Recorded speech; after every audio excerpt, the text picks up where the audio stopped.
Remarkable thing that we have a journalism instructor from mainstream university culture here with us, but I was really impressed by your class. They want to do the right thing. They're very conscience oriented. You've done two important things. You created a new type of journalism that is extremely important, should be defended, and you're inspiring people to do the very, very thing you're doing. Any journalist who's doing good work is going to become a target. If they can't find anything on you, they will create something. People don't trust words anymore. They don't seem to like. You know what they do trust? They trust video, they trust audio, they trust their own eyes. The fact that you're taking a secret and blowing it completely out of the water is a form of justice. The undercover cameras you've seen us use in the past are now available for sale. Go to our website, o'keefemediagroup.com, click on Covert Camera Store, and you can buy the button camera. Buy it, go get the footage, send it to us, and we'll pay you for it. Hello everyone, James O'Keefe here with OMG Podcast. I am here with Jason Watkins, who is a journalism instructor at Arizona State University, the Cronkite School of Journalism. Remarkable thing that we have a journalism instructor from the so-called mainstream university culture here with us. Hello, Jason. Thank you for having me. Thanks for being here. And I did a class at your school on ethics, so we shared a beer after that, and I thought we could kind of share the proverbial beer in front of the whole world. And as I'm sitting here, I guess we could get started by. This just came over the transom. Can you tell me about what this is? This is the Jack Smith thing? It's a letter from Jack Smith, the White House special counsel, indicating that Trump is the target of a grand jury investigation, which typically means that they're going to try to make an arrest. Wow. So it says... before the January 6th issue. Yeah. Arrest number one's political opponent, who is largely dominating him in the race for presidency. Nothing like this has ever happened in our country before, or even close. This is like the third indictment, possibly, of Trump.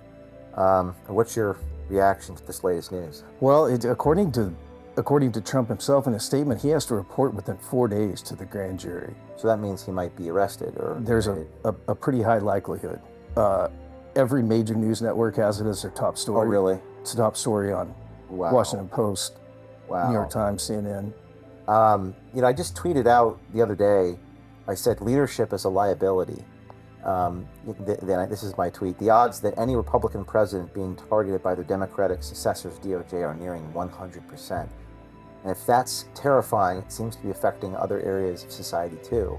People talk about winning and desire power, but rare is the will to handle what accompanies kind of being over the target. And in the context of this letter, maybe if we could talk about what this means for journalism or coverage, because your background and who you are, we'll get into more of that, but how does that affect journalism and media, the media landscape? I mean, I think that this is just another one of the sort of diversionary tactics. It's not a coincidence we have an election coming up, and they're kind of, they have thrown everything they can to prevent him from running. Mm-hmm. Now, whether you like him or not, most journalists, including myself, are completely ambivalent. Mm-hmm. It is not a good sign in this country that they're using the law and the courts to try to take out a political candidate. But it seems to be happening all across all areas of society, right? Right. You have personal experience with this. I have personal experience with this. The law can be used as a sword. Well, let's talk about your personal experience, because a lot of people watching, most people have no idea who you are. Right. And I chose to interview you for a reason, because we share a lot in common, and you're an instructor of journalism at Arizona State. And I guess before we get into that, I mean, how are you allowed to be here? And how was I allowed to speak at your class at the Cronkite School of Journalism? Because I'm an adjunct instructor, and because we did it, if you remember, fairly quietly. Okay. I was intent on having you speak to my students. You told me that I was the first journalism instructor that had ever asked you to come to a campus and speak, which really is surprising. Considering the stories you've broken, that is shocking. I mean, you should be a regular at universities. But even is it because you're too over the target, or you're too, like, even conservative commentators, like, like Joe Rogan is an example of someone who's talked about our stories a number of times and hasn't had me on, and people are like, what? He's had all these other people on. So it seems, you're too over the target, you're too effective? Does that mean you're not going to be included in these areas? Absolutely. Yeah. I mean, absolutely. Journalism, as you know, is a bit of a club. So are universities. I mean, think of what's been happening just overall in this country on university campuses. And then think of what's happened in the media in this country, which is more corporate ownership. It's undeniably has a liberal bias, which is part of the reason why I wanted you to come talk to my students, that's the reason why I wanted to teach. But your students were pretty rational. I don't think they were right wing. They were just not yet. Not yet. I mean, they it takes a while to kind of radicalize students. Oh, I see. But they're 20-year-old or so. I was the same way. I see. But they have a way of kind of radicalizing people and getting them to, join the dark side. And how did they do that in your mind? How are they able to radicalize people? Well, like we were just talking about, you won't work if you're not part of the clique. If you're not part of the orthodoxy, you're not really going to fit in. You won't find work.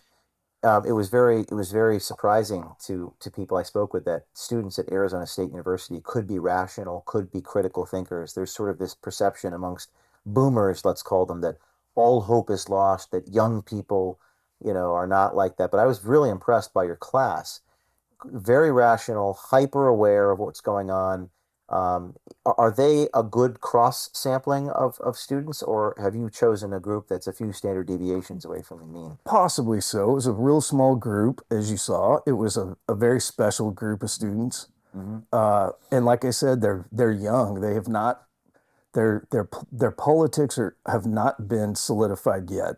And they're still very curious about the world. They want to do the right thing. They're very conscience oriented. And they saw you as someone who just breaks the mold, who is not kind of, following in the traditional path. You're also doing really important stuff. I think they intuitively know the importance of the things you're doing. They want to be a part of it. It was hugely successful. I mean, the students were enraptured by your talk, but afterwards, I got an email from almost every one of them saying that they were just blown away. Obviously, we all want people to do this. Right. Students want to do it. We've got citizen journalists, but there's something that happens to you when you do this, and we need to figure out how to overcome that. So I just, maybe you could start by telling our audience what you went through as a reporter, as a journalist, what you observed, and then we could bring it to the future. Well, you and I have a lot in common. So I started a newspaper when I was 19 years old. I was the youngest publisher in the country at the time. I was in college, I went to University of Arizona, and I would drive back and forth back to my hometown to run my newspaper. And I eventually sold it and went to work for the big guys. I went from being one of the smallest papers in the country to working for one of the biggest papers. Then a few years back, my mom died. And I moved back home, and not just my mom, but my cousin died, my aunt died. I lost a lot of family members. So I moved back home to find out why, to find out what was going on in my hometown, the place I grew up in. I'd been gone for about 25 years. I got back and realized that the place had just completely changed. Which place is this? New Mexico, southern New Mexico. And how many years passed between? About 25 years. I've been gone, I'd spent most of my life away from home. My family died, and I came home to kind of recover them in a way. And what I discovered was just horrifying. I mean, we had a medical clinic.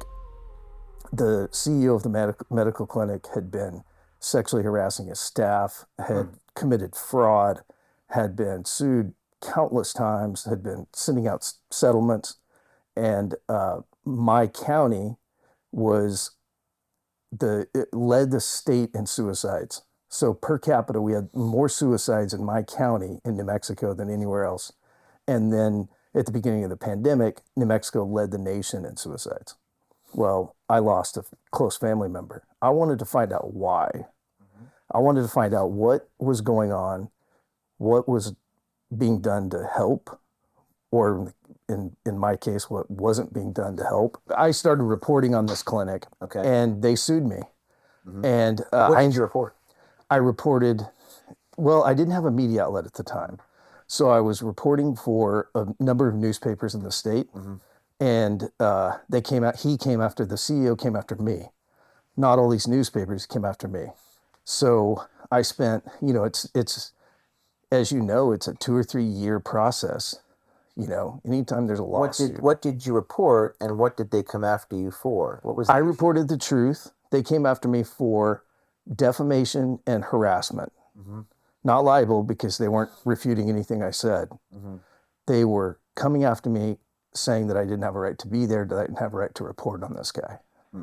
Now, what was the facts? Like what did you actually print? Or you're not allowed to say? No, I am. Oh yeah, I will never stop talking about it. That's the whole point. Is the whole attempt was to get me to shut up, to get me to go away, and I'm not going to do that. That's not either of our styles. We're not going away. Right. So it went to court. There was multiple court hearings and a trial, and the judge decided that the CEO of this clinic was not a public figure. So therefore he was entitled to, or the standard was much lower.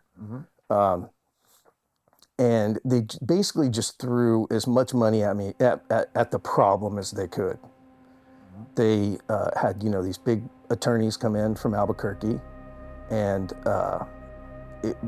they spent, I wish I knew how much they spent coming after me. I know that he spent $3 or $4 million on settlements, but I don't know what the legal costs were. Since then, I've just broke a story about a police officer who sexually assaulted a special needs girl, and it wasn't investigated for 2 years. That's a big story. So let's go right to the chase of like what you're attacked, you're sued. And I think this is such a big problem in journalism, because like what I'm going through with getting sued all the time, and then you have to raise all this money. So like, as specific as you can be, like that's a very expensive. How did you pay for that? I didn't. That's why I didn't fare very well. Okay, you didn't pay. So no, and I defended myself, which is not a good idea. Pro se? I did. That's very unusual. I did. Pro se is Latin for represent yourself as your own lawyer. Right. Right. And I'm not a good lawyer. I'm not a lawyer. So what happened? What was the outcome? There's a judgment against me, a defamation judgment. What? For how much money? Very small. I think it was like $5,000. Very symbolic. Okay. But they knew that I had no money. Was it a jury verdict, or was it no? It was a judgment. Or? It was just a bench verdict. Okay, I see. Now I found out that the judge was friends with the plaintiff. And in fact, I even brought it up in court and asked him, are you friends with this guy? And the CEO's name is Dan Otero. And the judge said, would I recognize Dan Otero if he was, at Walmart wearing a suit? Yes, I would. And I said, well, he's wearing a suit right here, right now. Right. What is the nature of your relationship or your connection with him? I tried to get a change of venue, and I, tried to get him to recuse, and he wouldn't. I see. So the point is, in kind of like small, very small markets in rural America, you can spend as much money as you need to get a verdict.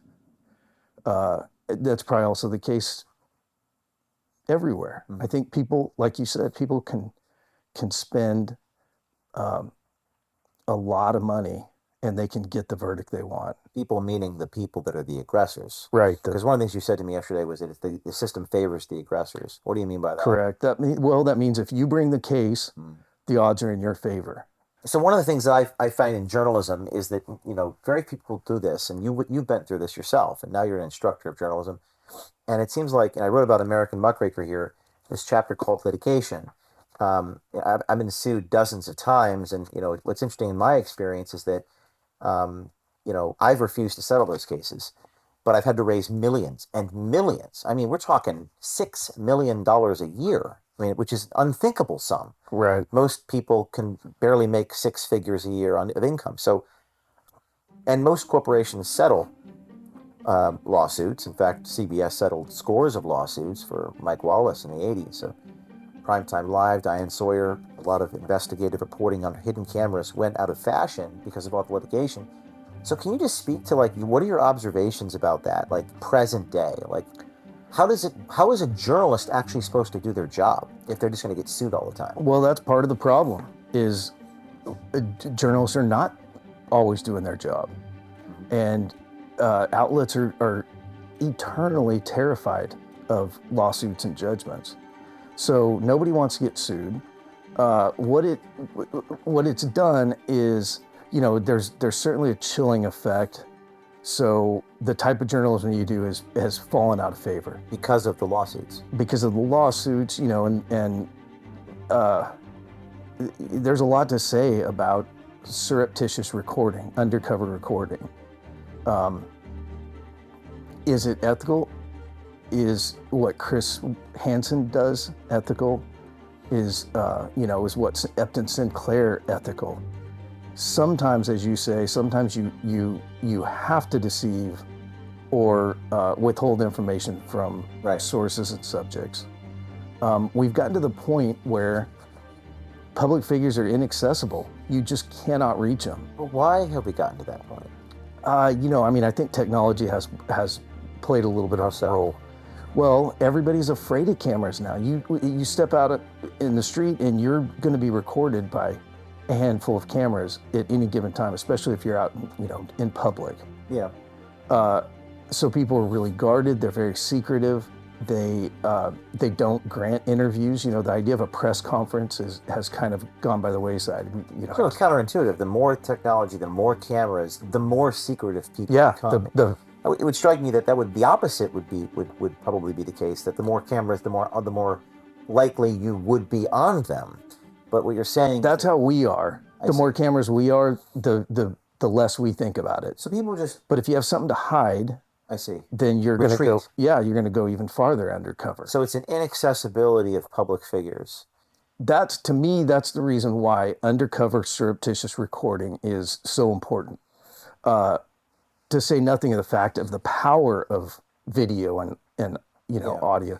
So we changed the law in Oregon, and but it does seem to me that cameras it doesn't seem about privacy, because if you're face to face to someone and you're talking to them, you could always write down what they say and share that information. And people do that all the time, like with text messages now. Celebrities are taking screenshots of their spouse's text messages and sharing, which is kind of terrifying that we live in a world where people will do that.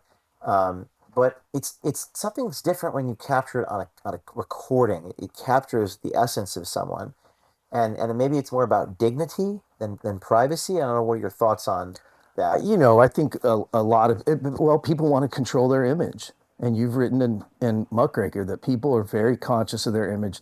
They consider it kind of an invasion of privacy. Mm-hmm. Even though they might be at a bar speaking, they might be out in the walking down the street speaking, they still want to control how their speech is being disseminated. If you are a public figure, if you work for a public figure, or you work for an organization that's doing very important work, if what you do is consequential, then nothing you say should ever be off the record unless it's in a protected environment with an attorney. Or our private lives, nothing is sacred. The Oregon issue is a major win for you and for journalism. are you going to get credit for that kind of a win of making that kind of a First Amendment progress? Yeah. No. Well, it almost seems like in D.C., the sort of D.C. ethos is, and I think that you're kind of an outsider in a way too. To actually make a difference, to actually penetrate fraud and be over the target, like to strike down a law. I don't think you're going to find a bunch of people in Washington D.C. It would take years. It would take a massive effort to get a state constitution changed. It takes a lot of work. It seems like people want to be effective, but not too effective. They want to be seen as having a mission, but don't be too over the target. Right. Because you might get flack. And you've gotten flack for what you've done in your life. All journalists, any journalist who's doing good work is going to become a target. And there's a few things that people do, and you've been through all of them. The very first thing that a subject or a public figure is going to try to do to a journalist is character assassination. Now, actual assassination is also not off the table. It's incredibly dangerous to be a journalist. Although more rare, right? Or certainly rare. But there are lots of journalists in America who've been killed for their work. There's some examples. A very famous reporter in 1975, I want to say, in Phoenix, named Don Bowles, was reporting on a big land deal. He went to a hotel in Phoenix to meet a source who was going to give him some inside information, but he was set up. And when he went back out to his car, he got in his car, pulled out, and the car exploded, and he died. So that's not off the table. There's also a guy named Gary Webb. To kill, but he committed suicide. And there was a movie about that called To Kill a Messenger, I think it was, or I forgot the title of the movie. But it was played by the same, God, I'm horrible with names. It was played by the actor who was in that movie about the Iraq War. And have you seen that movie? To Kill a Messenger? I haven't. No, I haven't seen it. To Kill a Mockingbird, To Kill a Messenger. And Gary Webb wrote that similar thing, but he reported on the CIA working with the inner cities and crack cocaine, and it was really terrifying. And that was in the 90s, before Instagram, before Twitter. But they almost want to break your will, right? It's almost like a mind game to get you to hurt yourself. And luckily we're past the point of, car bombs for journalists, hopefully, knock on wood. What they will try to do is assassinate your character. And that can be, very devastating. So they'll come after you. They try to dig things up on you. If you've ever been in any kind of trouble, that's going to come up. Luckily, most journalists are fairly squeaky clean. Mm-hmm. If we go after someone for breaking the law or being unethical, it's because we have some kind of a moral, certitude. Right. So they're going to try to come after us. To expose the journalist for being immoral, or they can just make stuff up. I submitted a FOIA request to this hospital CEO to see body cam footage from a police officer who went to interview him, and he's complaining about me, trying to get me charged with, I think, trespass or something at that point, and said, this guy's coming in here trying to do his journalism. So, if you're in a powerful position, you have an important job, and you've committed some crimes, journalism is going to feel like a threat. So who is doing journalism these days? Like, what are some good examples of journalism? I mean, journalism has become a joke to people. So who's a good journalist? Well, at the risk of sounding a little patronizing, James O'Keefe is a very good journalist. Thank you. And there are lots of very good journalists all over. Local reporters, or print. There's great print reporters. There are some good broadcast reporters. Mm-hmm. Lisa Ling, I love Lisa Ling. Where is she? Megyn Kelly is a phenomenal reporter, doing real, honest, important journalism. Mm-hmm. But to answer your question, there aren't a lot of us. No. There really aren't a lot of people doing hardcore journalism that goes after public figures. But let's go back to this issue of the character assassination. So yeah, character assassination is the probably the the first choice. That's the easiest thing So to how do do you to a overcome journalist. Not have a criminal record, not do things that are shady, not give them ammunition. Mm-hmm. But there's no way around it. They'll make things up. Yeah. If they can't find anything on you, they will create something. Mm-hmm. So you just have to be impervious to that kind of thing. You have Impervious. to, yeah, you have to allow it to just, Happen. to realize that there's a few other things they do. So it's not just character assassination. The other thing they try to do is separate you from your money or your sources of income. So, think about what the online mob will do. Mm-hmm. If you say something, if you piss off the internet, they're going to try to get you fired. Well, that's exactly what a public figure is going to try to do. The public figure will do to you, or someone will do to a public figure. So the public figure will do to the journalist. They will go to their employer. They will put pressure on their employer. Most people work for an outlet. We don't. They will go directly to the top, the board of directors. Board of directors, for example, and they will put pressure on them and say, yeah. And it's it's kind of a way of neutering a journalist. But a journalist, then it seems to me a journalist would have to work for himself or herself, or have their own thing that they own, because if they work for anybody else, they're going to go pressure that person that the journalist works for. And can you think of anybody else really in the journalism industry in the past 100 years who has carved out a niche that is distinctly their own, and they did it completely on their own? I can't know better because I've studied some, but I really can't name that many people. When I think about people like Seymour Hersh, who covered the Lai Mai, or I can't. The My Lai massacre. My Lai. I mean, he worked for the New York Times and did the WMD stories. Yeah, so these people all worked for an institution. Right. And when they come after, also when you come after a journalist in the institution comes after you. They defend the journalist. In almost every case, the outlet defends the outlet defends the journalist. To the death usually. Now they're always indemnified from libel and slander suits, and you think like the Washington Post, the New York Times defend the journalist when? Oh yeah, well to some extent. Jamal Khashoggi got assassinated in Saudi Arabia. Yeah. We don't talk about that. It just sort of came and went. There's a Wall Street Journal reporter that was killed overseas. Daniel Pearl. Daniel Pearl was killed. And you have like the Intercept with Glenn Greenwald, I think. He is basically an expatriate. Yeah. So that's another thing. So they'll do character assassination. They try to separate you from your money, or just try to cut you off so that you're not effective anymore. The third thing they'll do is make you part of the story. So all journalists know that you cannot be, it's kind of a general rule of journalism. Don't become part of the story. That's changing these days. Well, by necessity, because if I were a public figure, if I were doing something wrong and you came after me, my first tactic, besides, assassinating your character, coming after your company, would be to try to somehow round you into the story, try to bring you into the story and make you a part of it.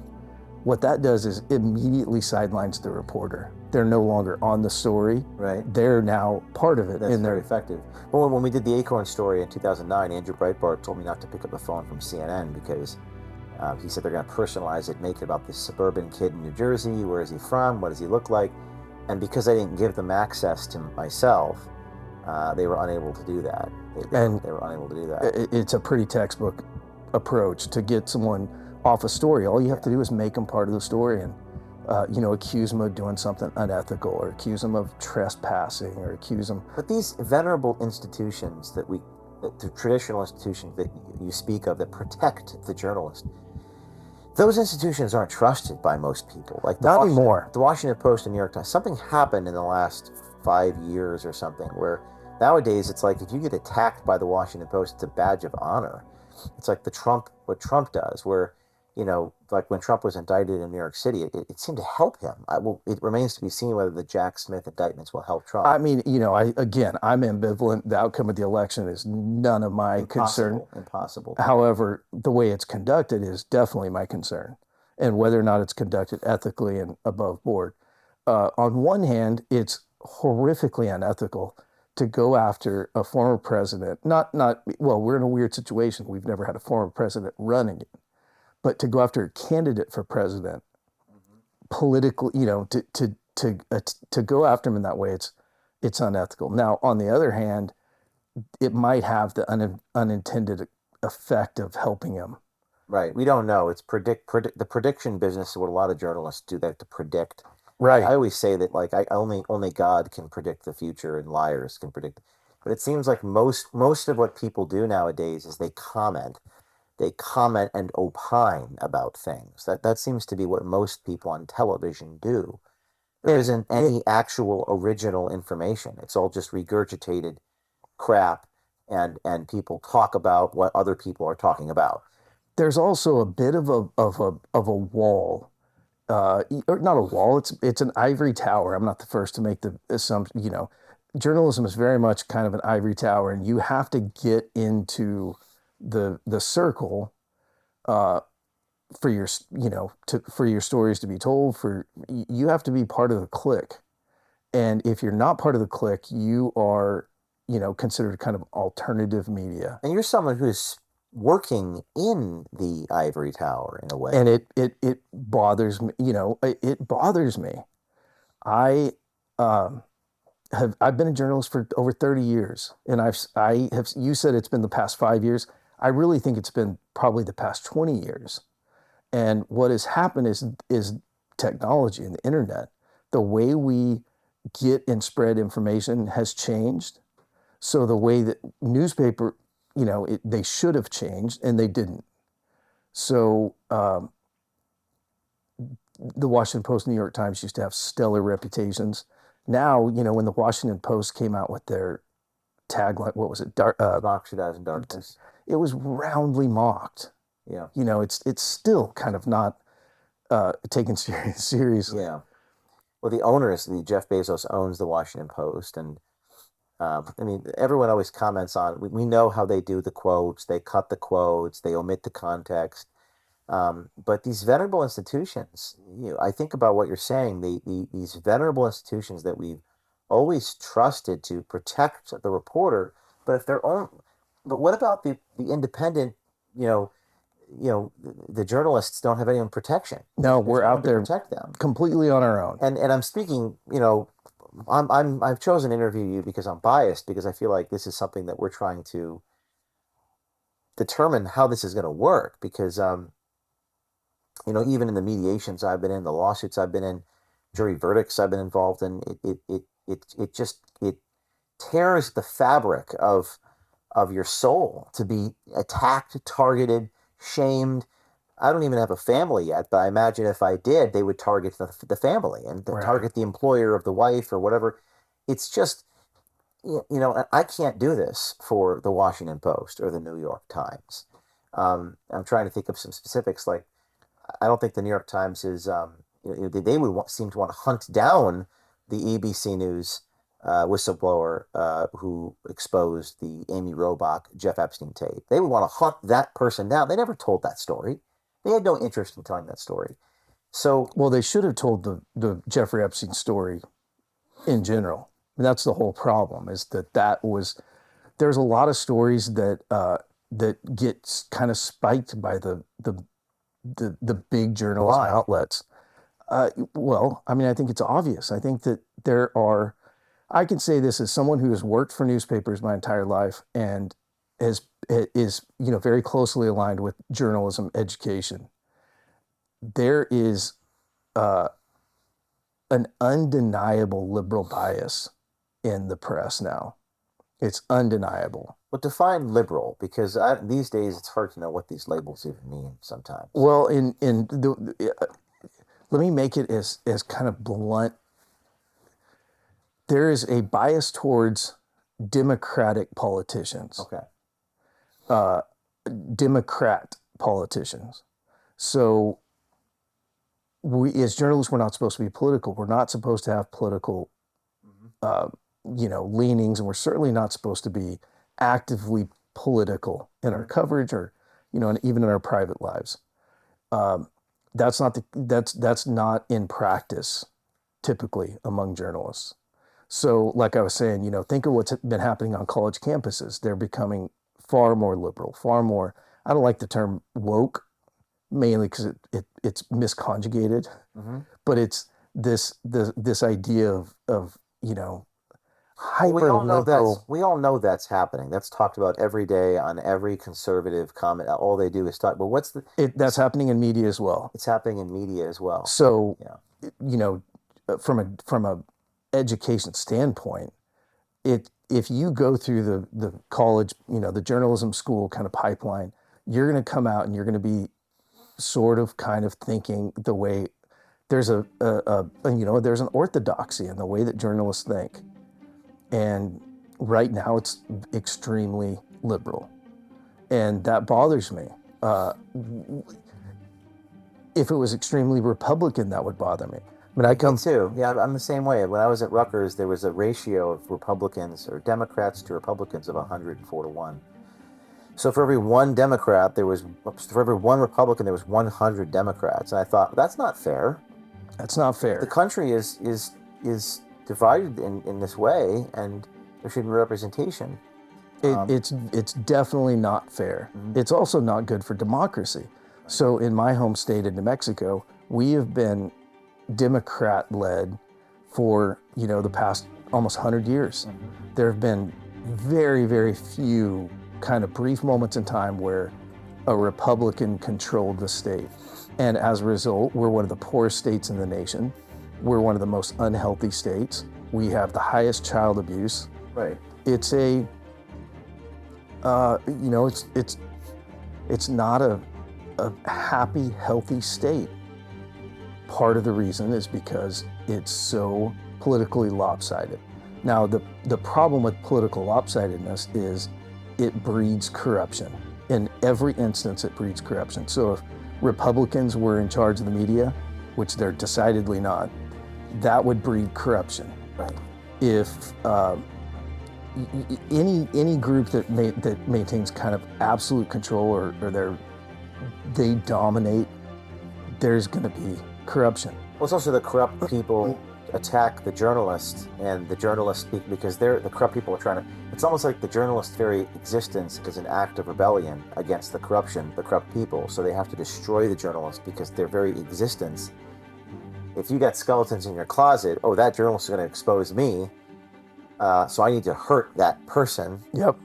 I don't know if you've ever seen that around, but oh yeah, I mean, I've been called everything under the sun. I've been accused of everything under the sun. I've received death threats, countless death threats. You have to have the right constitution to do this. You do, and it's not a coincidence. I don't have a family either. Yeah. And I'm not, I'm not wealthy in any. I'm the opposite of wealthy. Well, in some ways, not being wealthy or being judgment-proof is a good thing, because the more assets you have, the more they're going to target you. Right. In one of these lawsuits, they actually they want to see your bank account. Like they want to go after everything.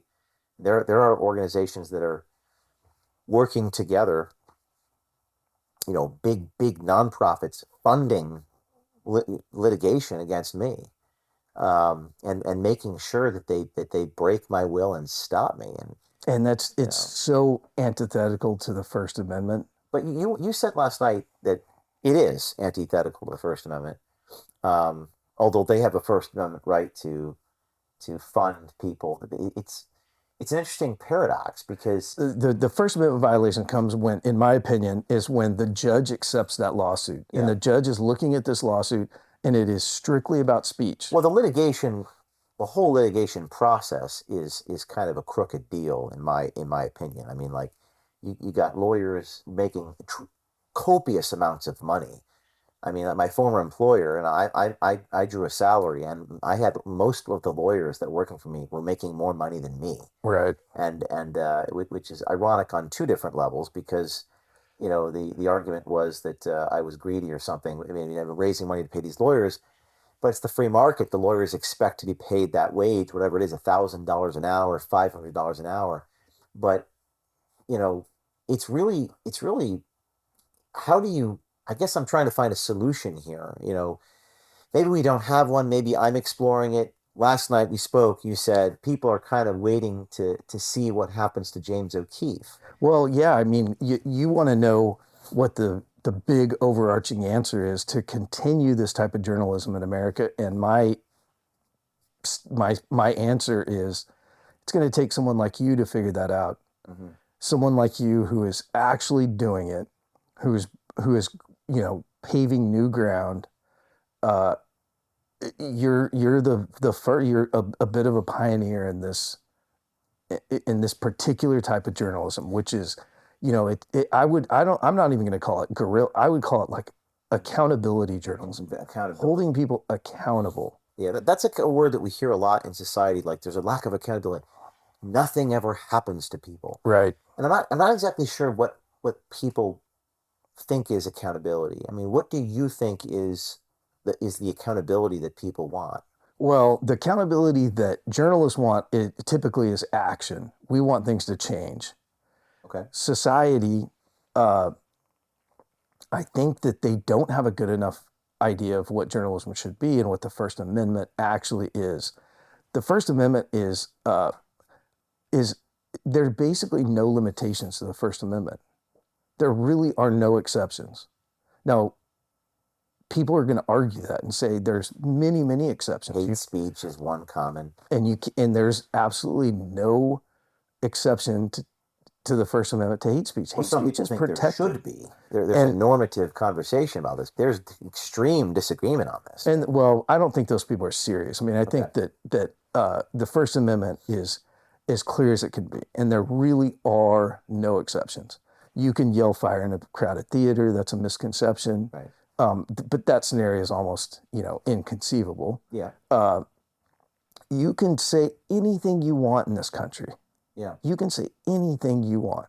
Now there are consequences to doing There are that, consequences, certainly, and we should multi-million-dollar lawyer bills. But the one consequence that we should never face is from the government. We should never go to jail for our speech. We should never, face the type of prosecution that you've gone through. Yeah. We should not. Which is a deterring effect to other people. Absolutely. Because they're thinking, I'm scared. I mean, but accountability, they want things to change. They want reform, like the reform journalists like Lincoln Stevens, Upton Sinclair.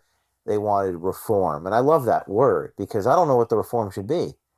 It's like if you're a journalist, you go expose the truth and let the reformers do their job, compel action.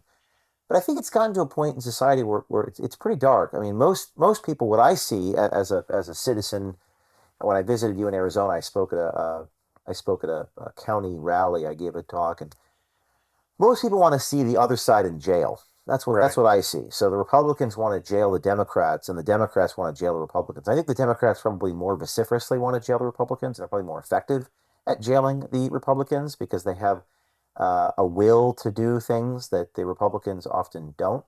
And they have the media behind them. And they have the media. They can say outrageous things. Yeah. They can get the incentive to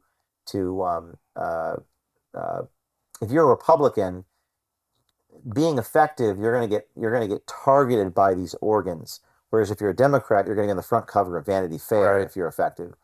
Right. So it's kind of a perverse incentive there. But accountability is like jailing. But journalism provides a different type of accountability. Right. And I'm not talking about that. I could care less if people go to the two big stories that I've been working on are the CEO from the medical clinic and this police officer. I don't want to see either one of those people certainly not in jail. And the actual consequences that they face, sort of like the election, it's kind of out of my hands. It's none of my business, and I don't really care. What I want, my form of accountability and the way I gauge success is, did I get the story out there? Does every single person in my coverage area know that this happened? Mm-hmm. And if the answer is yes, that's accountability. Well, people will then see I'm being Socratic with you because I can hear the audience. I know my audience, and they'll say, yes, but people, you can expose them, but people don't, they're like an ostrich. They're not paying attention to what you're exposing. How do we get this expose that you have done into the hands of all of these other people that aren't currently seeing it? Right. There's sort of a whataboutism or silver bulletitis, I call. Like, everyone needs to see your expose or it doesn't matter, or they've already made up their minds. I think there's some questions that people have about journalism itself. Like, it seems like we're drifting away from the importance of information and informed consent into an environment where people want political coercion.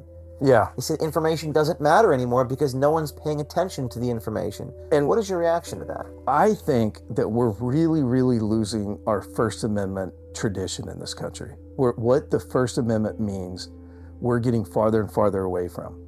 So, there's so much to say about that. Like I said, there's almost no limitations to the First Amendment. There are a couple of very, very, specific ones. You can't threaten immediate harm to a person. You can't say that I'm going to come to your house on Tuesday and I'm going to do this thing to you. Now,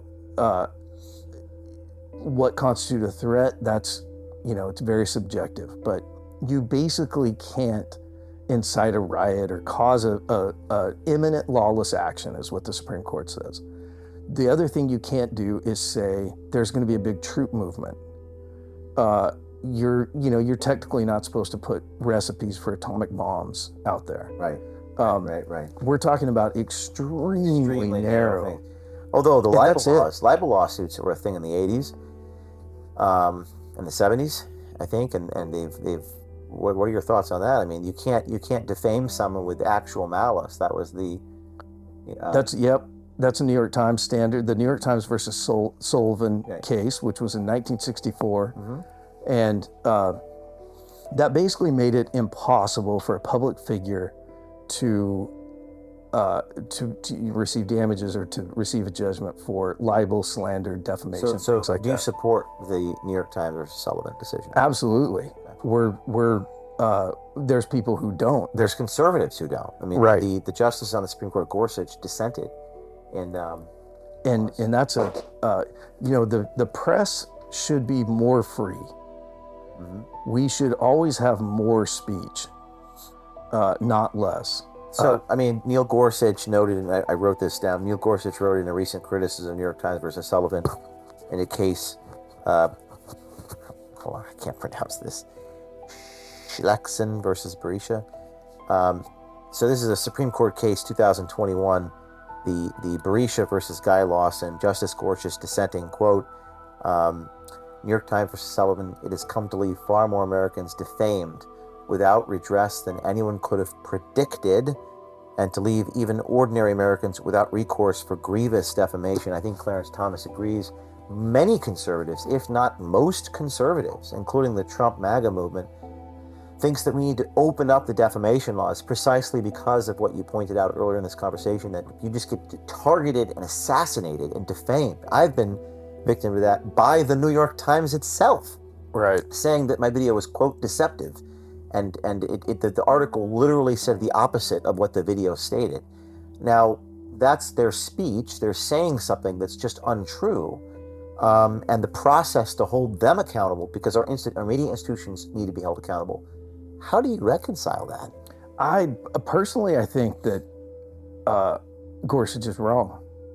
I think that the intent of New York Times versus Sullivan was to prevent public figures from silencing any criticism. Anything you do to New York Times versus Sullivan or to the First Amendment or to any subsequent case law, anything you do to weaken the First Amendment will have severe unintended downstream consequences, because it'll just create a complete chilling effect. People with money will be able to keep speech off of them, and people without money will still, sort of be subject to it. It's much better to let people say anything they want and let the subject rebut it and let the marketplace of ideas sort it out. I personally don't believe that words can cause harm. As long as we're able to lie, words can't harm you. If you took away the ability of a person to lie, then words would have significantly more meaning. But because it's so easy to lie, words have less meaning. Words have less meaning. Interesting. So, I mean, in the journalism context, journalism is an ocean of words. Events are characterized. People don't trust words anymore. They don't seem to like. You know what they do trust? They trust video. They trust audio. Right. They trust their own eyes. Their own that George Orwell, 1984. You trust the evidence of your own eyes and ears. Yeah, or ignore the evidence of your own eyes and ears, and that's ignore the evidence of your own eyes and ears. What George Orwell wrote, and that's terrifying. That's a way of creating a society of people. Like I was saying, America has the best press, the best journalistic tradition. We invented speech. What about Great Britain and their what is it called? State Street? They have terrible First Amendment tradition. You can be prosecuted. They constantly prosecute people. They have yellow journalism though. They have a muckraking tabloid press that's paparazzi driven, but they can be punished. Right. There's a lot, but America has, by far across the world, America has the strongest free speech and free press tradition. You can go online and there's charts of the freest press in the world, and it's, Scandinavian countries technically have the freest press. They also have, minuscule populations. Their populations are, 5% or 10% of what America is, and they're all homogenous. They're all very, very similar political views and backgrounds, and it's not a melting pot like America is. We also have the longest tradition of free speech. So our First Amendment's been around longer than anybody else's has.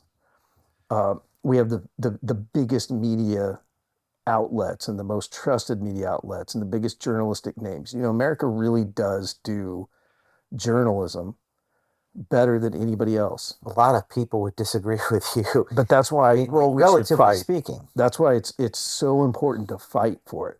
I mean, I would, if someone argues with me that that's not true, then I would use you as an example. And they would then cover their eyes, cover their ears. I don't know what that. It really is interesting, right. And we, it's unfortunate that we're sort of engaged in the same sin of making the story about me in an interview with you, but this is really, I've become a symbol of this movement, and we're very similar in our mission. Yeah, we're different in our execution, and you are now a much, much bigger target. Yes. So there is an incentive for a lot of people to stop you from speaking. Yeah. To keep you from opening your mouth. And do you think they'll be successful? That's honestly, that's up to you. That's to me. Entirely up to you. So I have the power to determine the answer to that question. Talk more about what you mean by that. So, I mean, I think you're at an interesting crossroads. You created a big media organism. You created this giant media company. You demonstrated that you knew what you were doing, that you were doing good work. You were doing really important work. You were making big, big headlines, and they removed you from the company, and it has not slowed you down. Mm-hmm. That is proof that what you're doing, you have a kind of a righteous cause behind you, I think. So it's kind of up to you to decide if they're going to prevent you from doing it. It's up to you, yeah. One good thing is you're at a point where they can't throw you in jail and throw away the key and hope that people forget. That's one good thing. That's a good thing. I worry about your physical safety, but I'm not as worried about you being, convicted for something. Look at Julian Assange and Ed Snowden, although Ed Snowden's a source, not really a journalist, and Julian Assange is not an American citizen. But they're both, public enemies 1 and 2, like if they ever come back here. And Trump, maybe, he's not a journalist, but he's part of that. They just used the state there. He's in, Julian Assange in some hole in, what is it, Great Britain? I mean, he's been all over I think he is now. He was Like he raped someone in Sweden, and they quietly dropped the charges years later. And But I think that I don't know. I'm not the Assange case. I've not followed super closely. I support what he did. I support what Snowden did.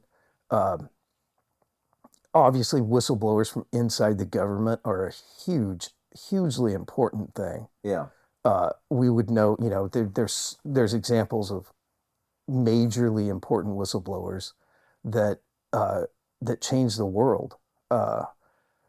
Jeffrey Wigand, I think was his name. yeah, The tobacco insider, tobacco executive. guy. But these are not journalists. These are people who whistleblowers often violate their non-disclosure agreements, sometimes break the law. Arguably Ed Snowden broke the law. What's his name? Dan Ellsberg died last month. Right. He probably broke the law. I'm not sure, but whistleblowers do that sort of thing. And then the journalist reports on what the whistleblower does. That's what Glenn Greenwald did with Snowden. Right. And Glenn Greenwald is now, like I said, an expatriate. But a journalist shouldn't break the law, I don't think. No. So it's really an interesting dynamic there. But going back to our original point, you say it's up to me, and if they try to put me in some hole and like throw away the key, you're saying that You're too big to fail in that sense. too big to fail. You're not. You won't be. It's like the book, except in a different context. I mean, one of your quotes is the most prescient, in my opinion, and that is, "The process is the punishment." Process. I repeat that to myself constantly. Yeah. It's really, really the truth. So the question that you're going to have to answer is it worth it to go through this? Is it worth it to put myself through this constant, every year to have a new major Every month.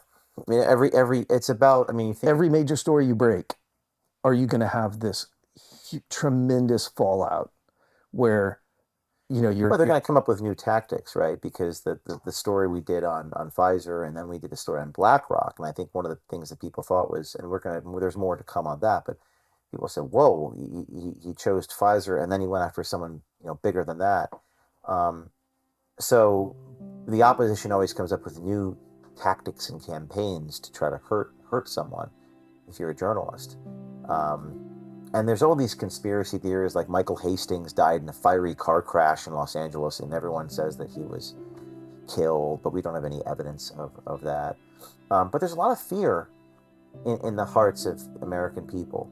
I get recognized everywhere I go these days, and people thank me and appreciate. It's very heartfelt and sort of living vicariously through me.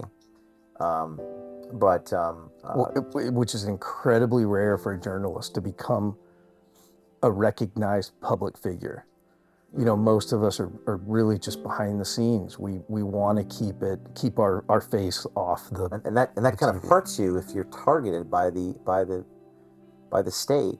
At this point in time, with what happened with me with Project Veritas, I didn't think that it would. I'm not sure it was going to necessarily hurt me. I didn't think it would help me, but it seemed to boost my reputation, because people trust me more by virtue of the fact that they removed me, and I stayed by my conscience. When you were the product at Project Veritas, you were the one who founded the mission. You were the product, and in my opinion, you became too successful. You became. What do you mean by that? Too big. Well, you picked on some pretty major players. People don't realize the power that the pharmaceutical industry has. We brought up the movie Outsider about the tobacco industry. Not even, there's no comparison in terms of size and scope and sort of their the type of people that work in the pharmaceutical industry. It is magnificently corrupt, and very few people know it. Very few people are going after them. Why is that? It's clear as day. It is one of the most obvious. If you look at traditional media, if you look at mainstream media, broadcast media, radio and television primarily, I think something like 80% of the advertising comes from the pharmaceutical industry. So what prayer do the American people have to know what's really going on I behind the point that scenes? out all the time, but the sort of cognitive dissonance that exists in the minds of the people who take the checks. And the American people are so used to seeing these happy As a people. child, like, you watch local news and it's, brought to you by Pfizer. You don't really. And it's not like these are not commercials that say, this is what you're going through, this is the medicine that'll prevent it. It's people running through fields of daisies and playing volleyball and rollerblading down it is a major, major, major, major industry. But it's so ingrained in the American fabric of culture and commercialism. It's just the way the world is. I mean, money makes the world go round. It funds newspaper. Is it a lack of integrity? My theory, my hypothesis is that there used to be more integrity in the newsroom. So the boss with the old fedora hat, the stereotype of the guy chewing on his cigar with his suspenders, wouldn't let the advertising money influence his news coverage. Right. That's my theory. That yes, you actually need sponsors. I mean, you need sponsors. If you're a journalist, you can't. How are you going to create a business model for journalism without sponsors? But you can't let the sponsors dictate your news coverage. Shit, if someone's going to give me a check from Pfizer, please do, and I'm going to investigate Pfizer. But that's a decision that you know what I'm saying? That's an absolutely integrity thing almost. Absolutely. I ran a newspaper for 4 years in my hometown. Did I kill stories or not pursue stories because they would have a negative impact on an advertiser and then therefore on my bottom line? Probably so. We have lots of biases that we know about and some we don't. I'm sure that I did things in hindsight. I was also a kid. I was your age when you started your newspaper. We were very, very young, idealistic people. I'm different now. I don't care about money as much now. I don't care about money at all now. So I'm a little bit less corruptible. That's the way all media should be. In my opinion, the biggest thing that the media should be, besides unbiased, is independent. But to me, it really needs to be independent. Not at all. And you have one industry that provides 80% of their income. Pharmaceutical companies. So are we ever going to learn anything about the pharmaceutical? You probably done more advanced research and reporting on the pharmaceutical industry than any journalist I can think of. Including from Debbie Brunel, the Pfizer whistleblower who worked as a contractor. She said she had a van outside her home. She felt threatened for her life. She went public after what happened to me. But it just seems like a total lack of integrity within, and a lot of this, Jason, seems to be psychology. Very much so. I never did study psychology, but I feel like I have a PhD in psychology, and maybe you can help me answer this question. It's almost like, you have to be engineered a certain way. Like people like you're wired differently than most people. You said you weren't corruptible. I believe you. What is it about you? Like if someone offered you a bribe, and people say bribe, it sounds like, you're in the street corner, you're giving up. That's not how it works. It's like softer than that. Yeah. I don't know that I've ever really been bribed. So I'm not aware of it. Money has just always meant so little to me. To my detriment, certainly. Money is incredibly important. It's how you eat, it's how you survive. I have always chosen other things above money. And that's one of the things I mentioned to you last night is that you've got to figure out how to make yourself less of a lawsuit target. Mm-hmm. That's tricky. It's very tricky. Because everyone that's come before me has been a lawsuit target, and I am currently a lawsuit target. You're big, you're a major one. I'm also rated by the feds. I mean, that's a different level of again, first the deterioration of the First Amendment. Sure thing, but it's still happening. And but going back to you and the corruption, you have to be kind of incorruptible. And I have a little schematic here that I put in this book. And I wanted to ask you, maybe you have a different way of putting it, but um, um, I quoted, I always quote Solzhenitsyn, citizens trying to live their lives, surviving at any price, adapting to anything. One of our whistleblowers says that in the end we'll fall to ashes. I want to mean something after I'm gone. Otherwise, what's the point? Um, Chris Hedges calls the intoxicating embrace of comradeship, and to give up the community he knows best. That first step is often the hardest. People are afraid of threats, giving into temptations.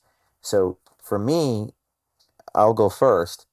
It seems you need people who are not afraid of being threatened, and you need people who are not chasing after rewards, financial Yeah. rewards. Or chasing after just kind of superficial, fame or recognition or rewards. That, in my opinion, the Pulitzer Prize is one of the things that has harmed journalism the most. How so? It's made us just chase. It makes you chase after unjust reward. Trophy chasing. Yeah, and the Pulitzer Committee awards prizes in very limited circumstances, special categories. So you have journalists that sort of tailor their reporting to the possibility of winning a Pulitzer, and that's harmful. That really is harmful. In my opinion, what do you need to have, or what kind of person do you need to be a journalist? In fact, you mentioned it in your book. You have to have something called a justice complex. So tell me more about how you define a justice complex. So, seeing an injustice occur should be offensive, and the more victims you see, my philosophy in journalism is there a victim? If there's no victim, then it's not a story, and I'm not interested. I'm interested in going after people who are creating victims. How about the villain? He has to be a villain too, right? Well, and if they're a villain, they're creating victims, typically. So a victim is typically created by the villain? I'm not as interested in stories where the person is skimming, $1 off the top. Certainly there's victims, but that to me is not as much of a story as the guy in his office who is sexually harassing his staff. Right. Or who's committing some kind of multi-level fraud, or a police officer that's bringing young women to an empty police station to, feel them out, so to speak. Those are crimes that actually have a victim, and the victim feels victimized. They're harmed in some way. They are seeking out justice. And something that you've probably heard from the thousands of lawyers that you've encountered in your career is there really is no justice. There's no sense of real justice. Yeah. It's a very elusive thing. So what they mean is you're probably not going to get a huge settlement. You're probably not going to get some kind of validation in your quest. So you're not going to have the justice. But journalists can go in and they can take a story and make sure that everybody knows it happened. And that is a form of justice. It really is a form of justice to take something that nobody knew about and put it on the table and say, this happened. And to, even better, show them that it happened. There is a lot of justice in that. Now, every time you break a story, you're performing. Performing's not hard. Every time you break a story, you're advancing the cause of justice. How so? Because you're informing people. I mean, you judge, which is something that you should probably get out of. You judge your effectiveness or the quality of your journalism based on the consequences that it brings. Yeah. Did Planned Parenthood completely change the way they react? I would say it's a reaction. Well, Acorn became, Acorn lost their funding. That was an extraordinary event. You filed the lawsuit in Oregon, and now every citizen, there's what, 3 or 5 million people in Oregon. Now they can They all, record, and many of them are, but reaction or consequence, two different things. For example, someone issues a statement, or usually the best reporting does get a reaction. It's consistent with the reporting informing people. It would be a natural consequence of the reporting. I think the fact that you're taking a secret and blowing it completely out of the water is a form of justice. Okay, that's fair. You know, we don't have the ability to file charges or pursue charges. We can't fire people. We can't take away people's livelihoods. You know, we really don't have the power to affect direct change. What we do is we influence the way we influence the people who do make change, hearts which is and minds. voters. We change hearts and minds. Yeah, it's interesting you say that justice complex. What percentage of people do you think has that? Very, very, very small. It's incredibly small. Most people just kind of go along to get along. Most people don't want to rock the boat. Most people don't have the moral certitude. You know, they like another thing that you mentioned in your book, to give you a sense that I actually read it. Of course you did. Is news judgment is moral judgment. So that is the thing that we try to teach. We should try to teach journalists that having good news judgment really means that you have a moral compass, that you have a true north. And that's when we say morality, we're talking about what's right and what's wrong. And, you know, I think it was a book, Custodians of Conscience, where the authors, this is like 1989, they wrote that, you know, you have to test and affirm what is and what is not a shock to people. So journalism creates a sense of morality. Which comes first, the chicken or the egg? You're relying upon people's morals, but people's morals are created by the information that they're receiving that has an effect upon their conscience. So I look at journalism the same way that a preacher would look at being called to service. There's some kind of an internal voice that is telling you this isn't right. Say something, speak up, shout from the rooftops that this is happening. It's up to other people to decide what needs to change. You know, journalists we should be able to look into the future. We should definitely be able to predict the future. I mean, that's a trait of a good journalist. But there's a sense of morality that you have to have, right and wrong. Right and wrong brings up concepts of good and evil. Good and evil. I firmly believe that. Now, I don't believe that it's some ethereal thing. You know, I think that it's in the hearts and minds of every person, that there is a capacity for good and there's a capacity for evil. Now, it's a spectrum, so not everyone has a capacity for real evil. Most people don't. Only something like 5% of the population, based on science, 5% of the population is completely immoral. They don't possess a conscience. Many of those go to politics. They do. And I think it's higher. Science says it's 5%. I think it's probably 10% of people. Well, if you go to Washington, D.C., then, you know. You're getting up to, well, and you look at prisons, and something like 25 to 50% of people in prison are, you know, clinically sociopathic. Mm-hmm. There are some industries that really attract people like that. If you're a good person, though, and you do this, you're a journalist, you have a justice complex, you're going to be called evil by all the people projecting their evil onto you. Absolutely. And that's a form of gaslighting. Yep. And projection that good people have a difficult time dealing with. That's why this is not for everybody. It's a paradox. Because not only do you have to have a justice complex, you have to be strong. Because if you're a justice complex with someone who's weak, that person is just vulnerable. That's a vulnerable person. And you've got lots of those. Lots of people are oriented towards justice, but they don't have the tools to make something of it.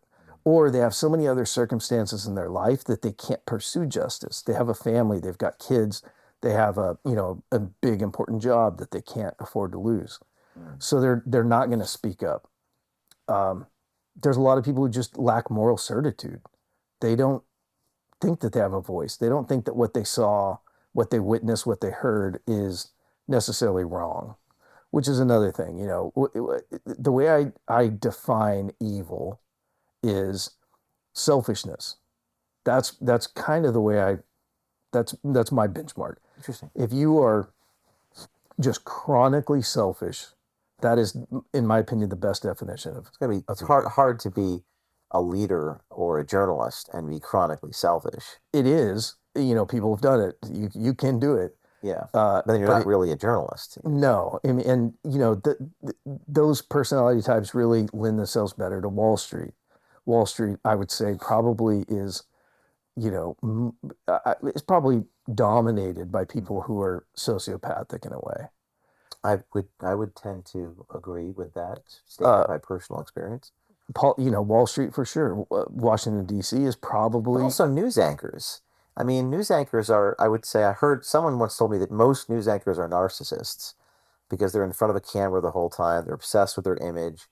Now Instagram has become the modern incarnation of that, where everyone has a show. Right. This is something I've observed. Everyone now has a show. I mean, I get asked to go on shows every day. I mean, I resisted the temptation to even do this podcast. Right now, I have time to do it about once every 2 or 3 weeks.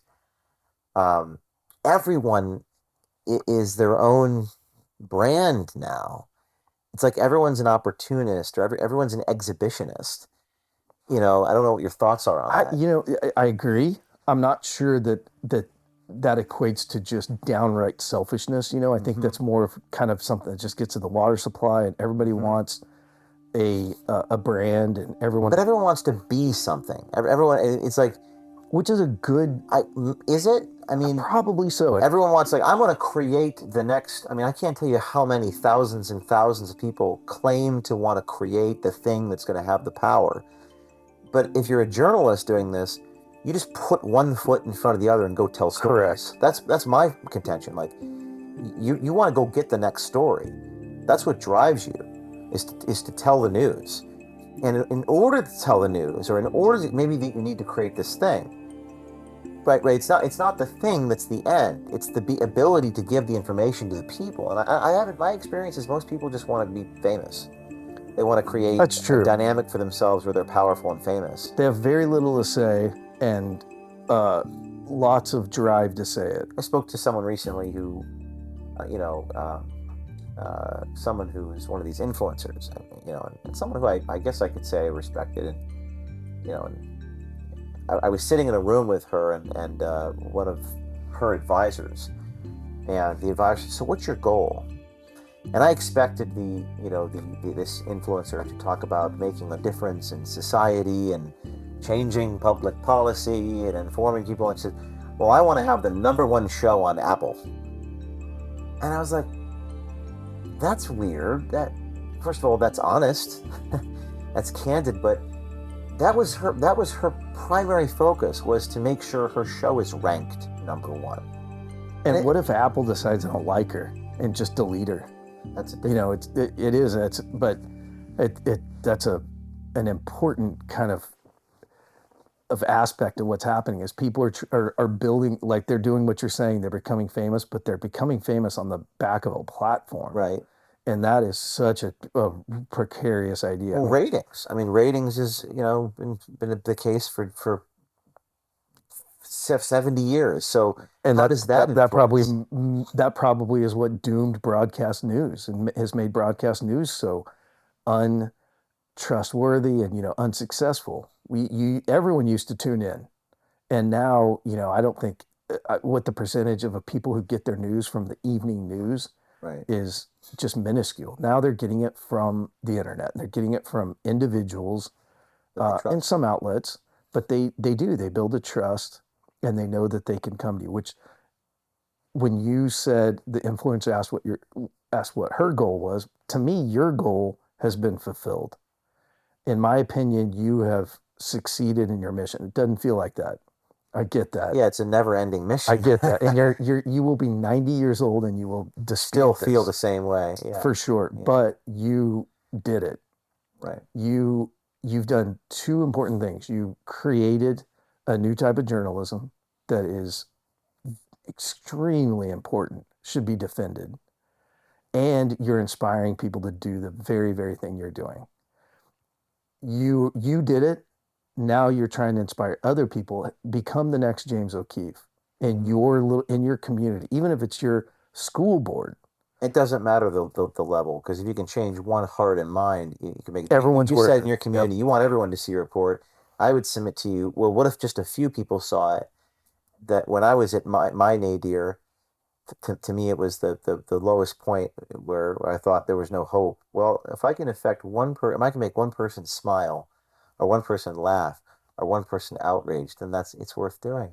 And yeah, that's a great coping skill. It is a great coping skill. But the thing that I would say is that you don't have perspective yet on what you've done, and even if it's going to take years for the journalism industry to have perspective on what you've done.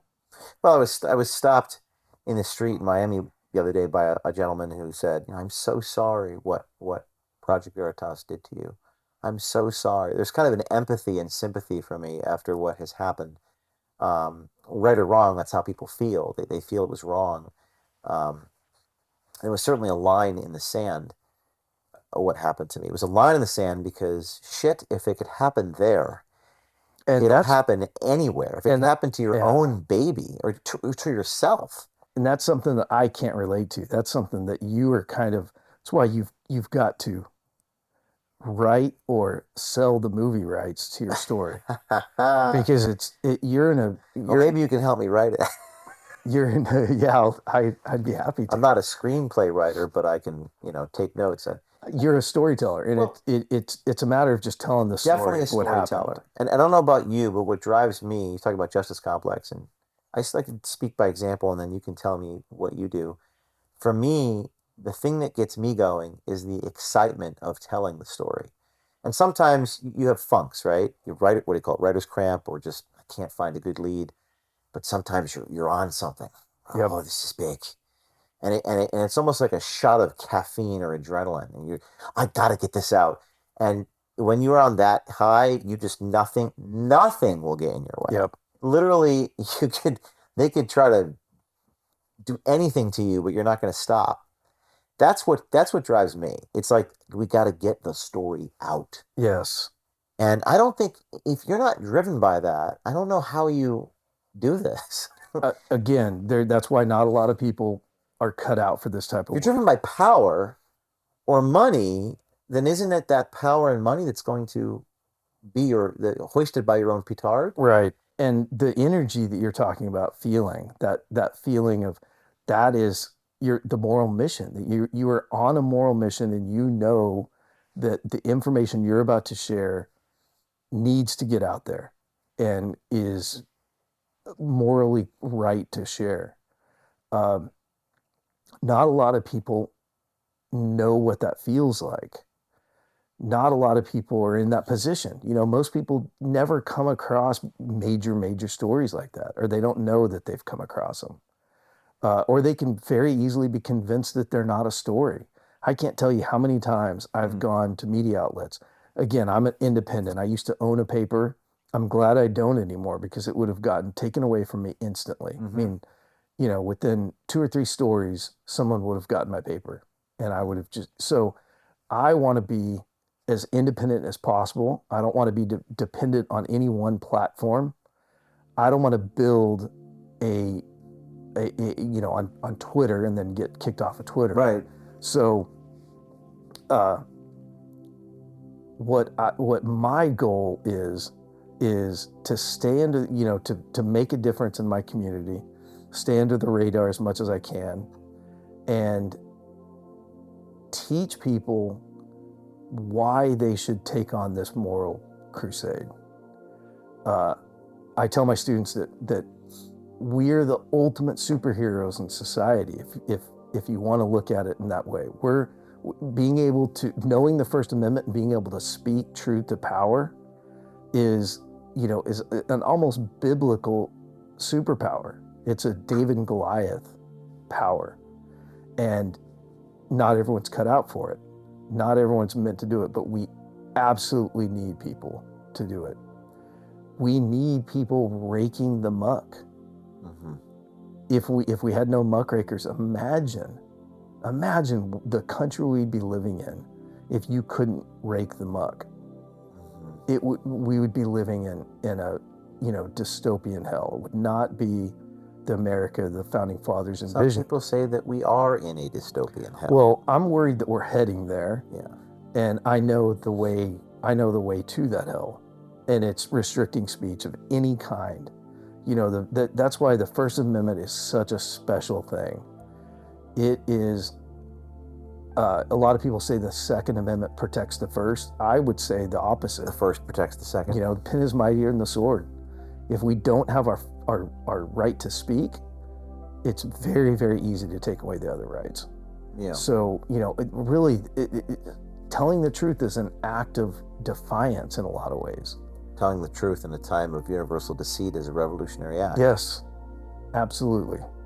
And you're teaching, coaching these young students, so you're making a difference on them, and I'm grateful for you doing that in your classroom. I can't tell you how thankful I am that you came and spoke to my class. Love to do it. Yeah. It was we were both nervous about it. We didn't know how the administration would take it. Have they responded? No, which is a response in They itself. know about it? Oh, absolutely. My response though is you inspired at least a handful of students to take on your mission and do what you're doing. A couple of students want to be your interns.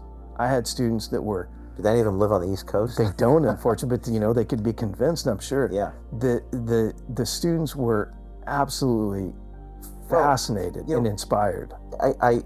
I'm glad that they listened, and maybe those stories about your students being fascinated and inspired could be given to the administrators at some point. I don't know if the students could talk to them. Yeah, But we talk about cloning myself is really that's the next mission. Günter Wallraff, a legendary European German undercover reporter from the 1970s, once wrote a book.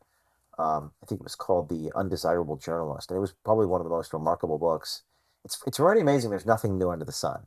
Right. You think that you're an original, but then you kind of read history and find anecdotes throughout history of people who have tried to do this in a different way, albeit he was a disguised journalist who did not use hidden cameras. He just used written account.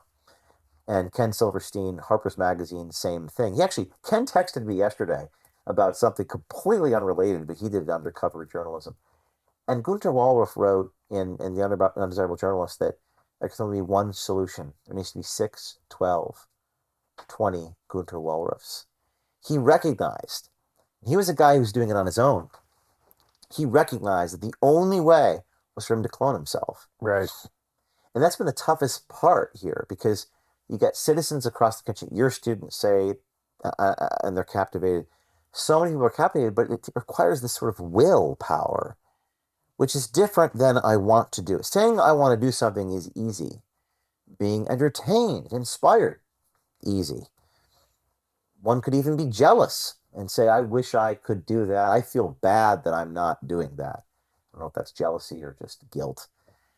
But to do it, what does it take to go from being inspired to doing the journalism? That's a good question, and I wish I knew. What prevents that journalist from immediately shutting down at the first sign of a lawsuit or first sign of obstruction? I'm not sure. I think it's like being called to the cloth in some ways. You are either a journalist or you're not. I was born a journalist. I can look back and know that I was different as a kid. Well, how were you different as a kid? I was a journalist from the get. Yeah, I remember in 5th grade, I started a little newspaper for just my class. That is unusual. Very unusual. Very unusual. I understood the power of disseminating information.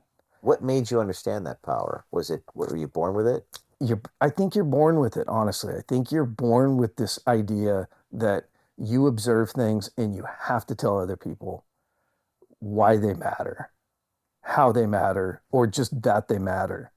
We're a rare breed. We're there, but there's lots of people like us. I'm sure you've met people who you can immediately feel kind of a kindred mission.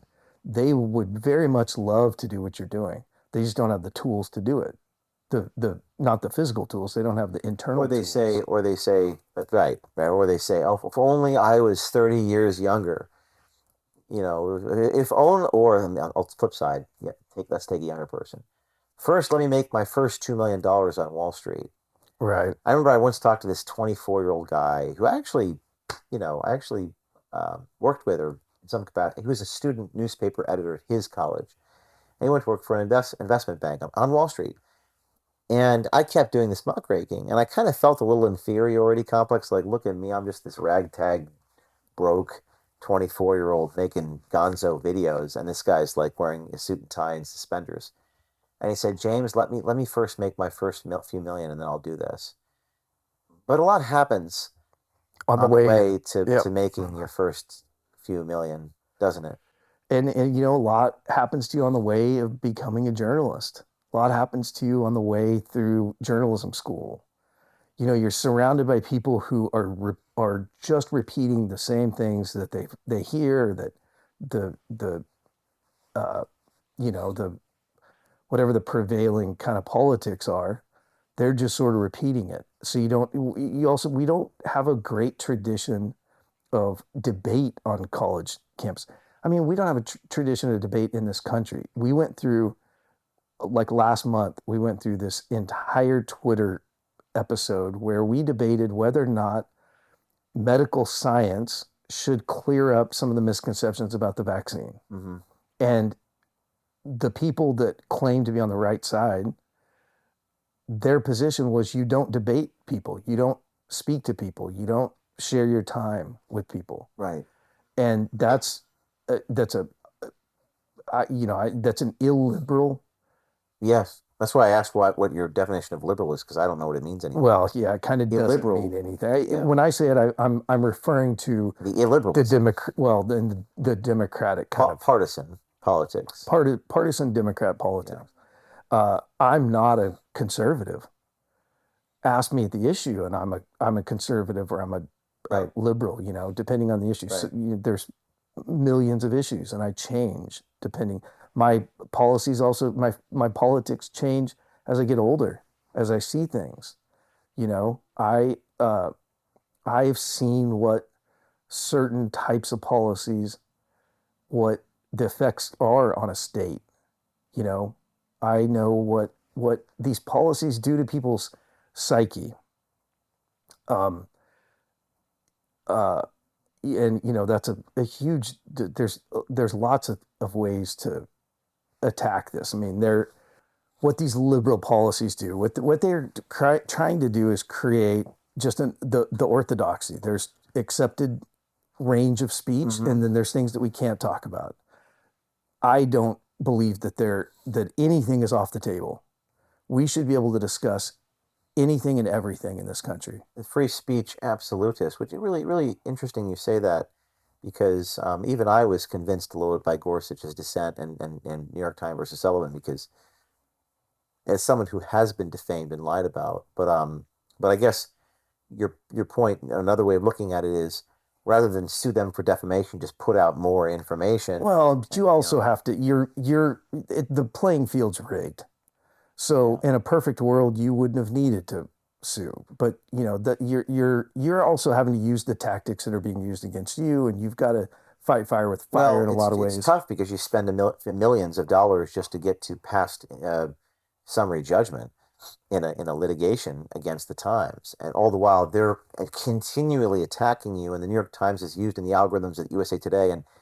But I think something's changing in the consciousness of the people, because this was like 3 years ago this happened. I mean, and then now I'm no longer in charge of the institution that's responsible for litigating, so I'm not sure they'll continue that lawsuit if they don't have resources. But something's changed in the consciousness of people, because it's almost like when you go through that, it's like a badge of honor now.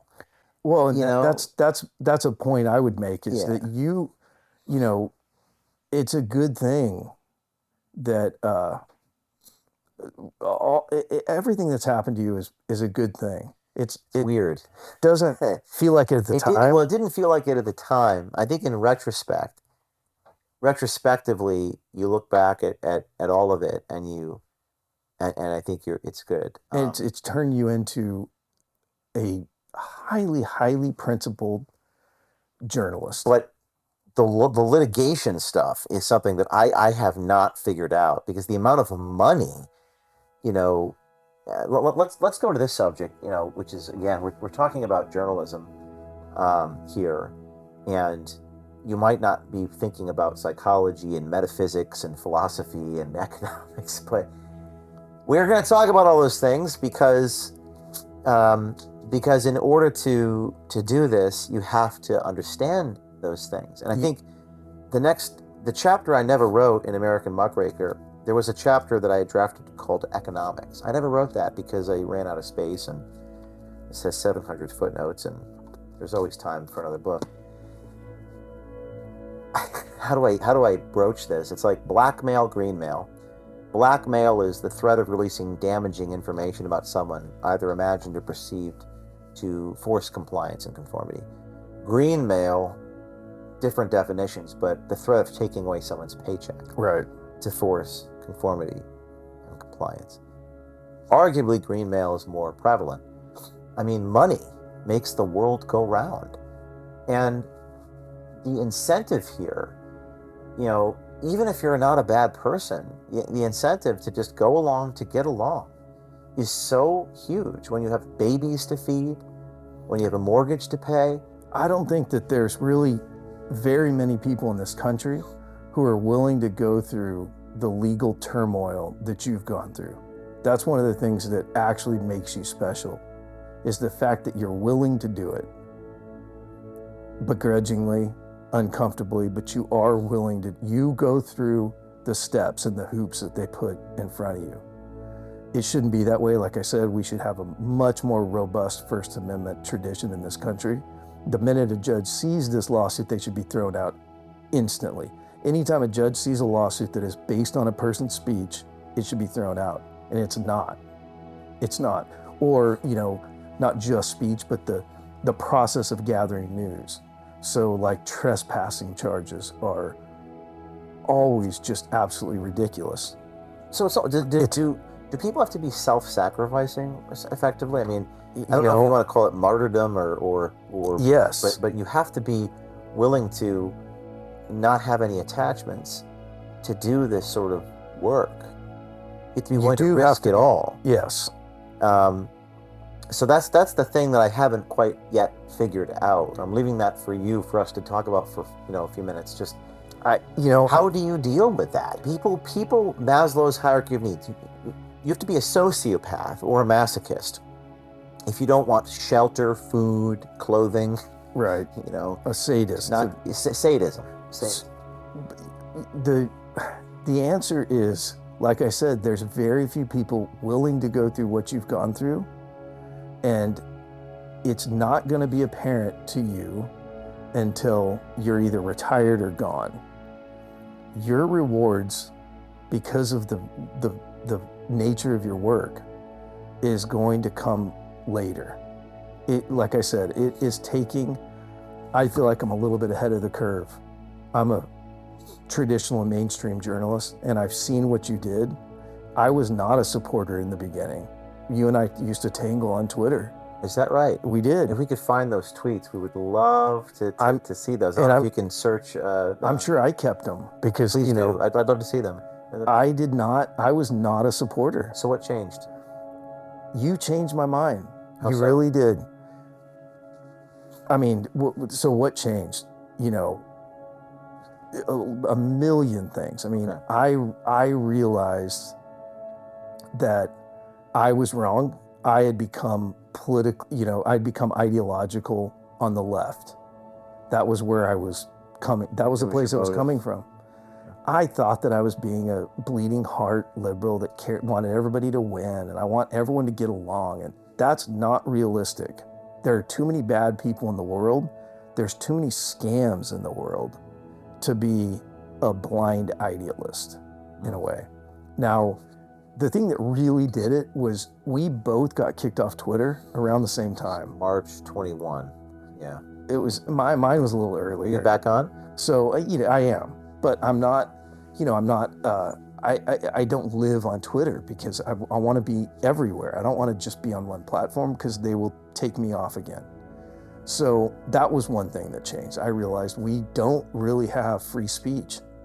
We talk about free speech, we don't really understand it. Of course, the pandemic. I think the pandemic puts woke a lot everybody.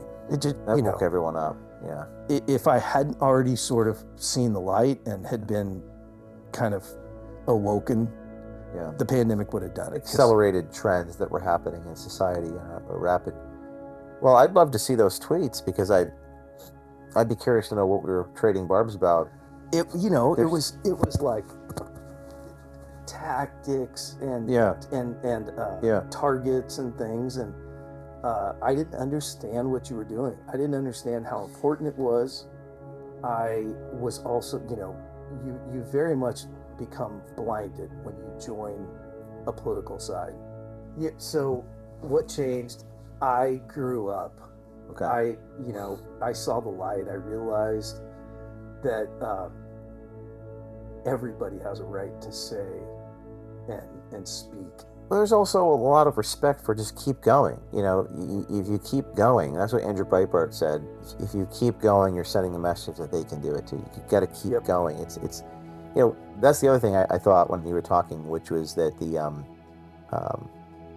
ever heard the quote, "You're only as good as your next score," or in the baseball world, "You're only as good as your next ball win." Like, no matter what you accomplished yesterday, it's about a pattern of events. It's an approach to our work where we keep it moving, keep it jumping, keep it flowing.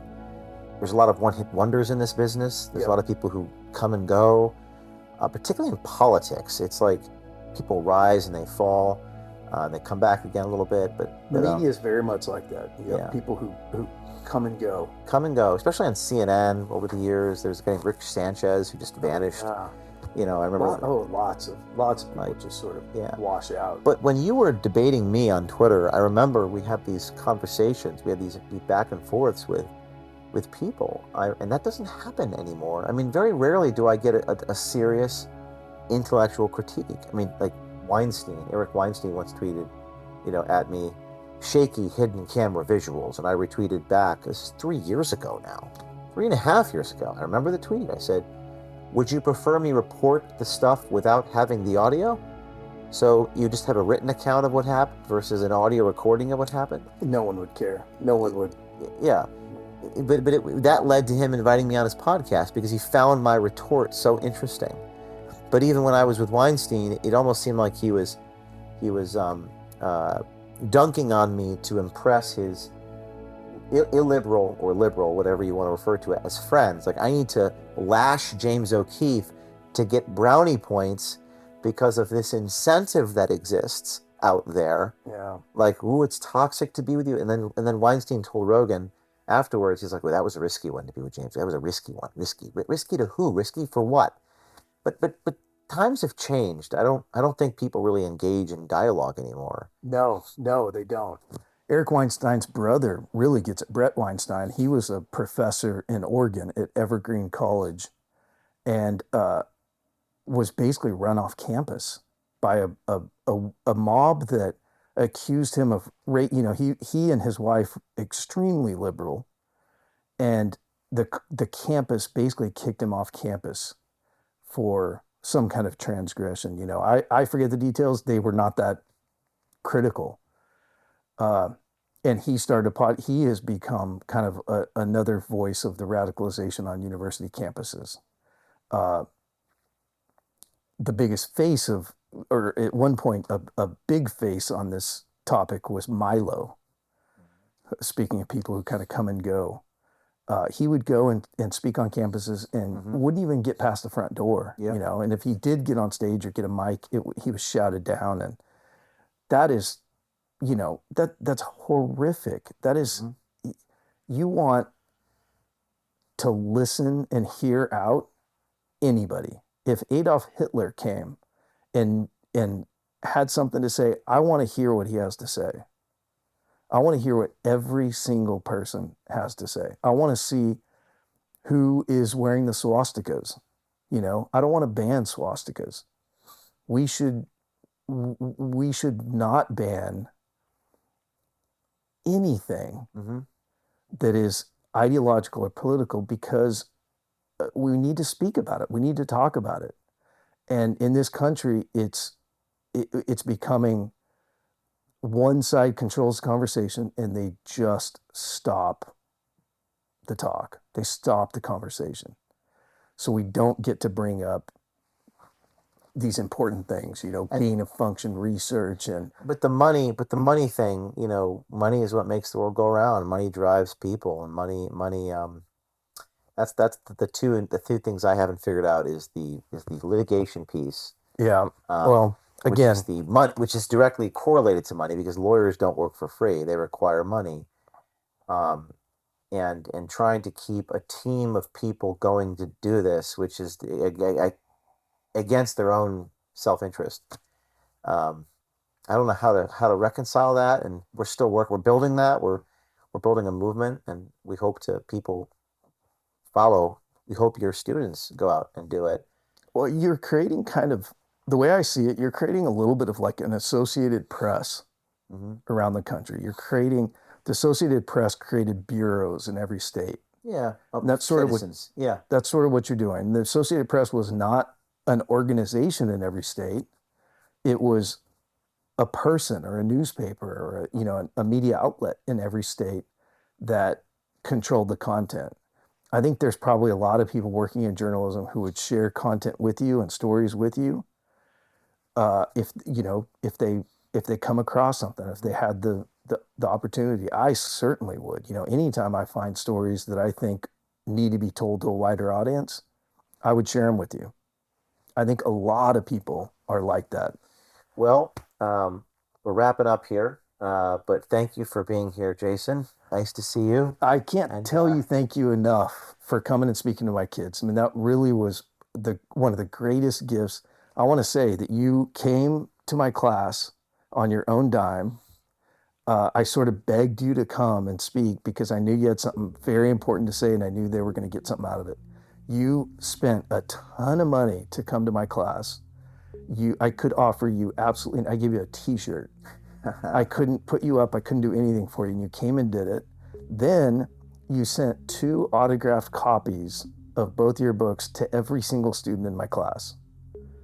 And if that's not honorable and heroic, I don't know what is. Well, I have to prioritize. I can't do that for everyone watching. And we get hundreds of DMs a day, and everyone wants a response, and we do our best. But I think we have to prioritize the resources, because I have a limited. I'm a limited resource, right? And I have to prioritize my time, and that's something I'm working on. That's something I had to figure out how to with the Associated Press Bureau. But certainly, Arizona State Cronkite journalism students get a signed copy of the book, and that to me is everything. The people who are willing. You got to find the people who are willing. So thank you for being here. Thank you for flying out to the East Coast. During this interview, we've had lightning. We've had rain, we've had the air conditioning go out. It's just a perfect parable for this journey, this career. And we managed to finish. That's a great metaphor. So thank you again. Thank you, James, very much. It was a pleasure.